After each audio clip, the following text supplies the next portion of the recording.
哎，乾隆白菜，夏季的一个算是比较消暑的那么一个非常好的一个小凉菜儿。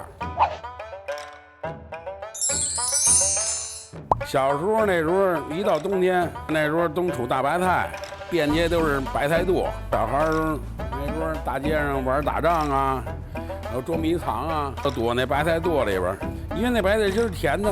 冬天呢就抠白菜心儿，哎，脆脆的，又甜甜的，儿时的那种乐趣吧。白菜一定要爽口，白菜不能老，一定要挑这个最嫩的这个白菜叶儿，最好白菜心儿，心儿的那叶儿，不加任何调料，它自己都是甜的，白嘴儿吃都行。冰水浸镇了一下，加入了什么？这我们这个麻酱。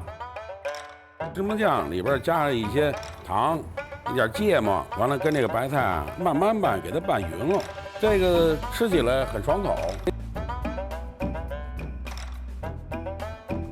这个金糕条也是一个老北京的一个小吃的一种代表，主要成分就是红果，红果就是山楂，酸酸的、甜甜的，小调的乾隆白菜我就完成了。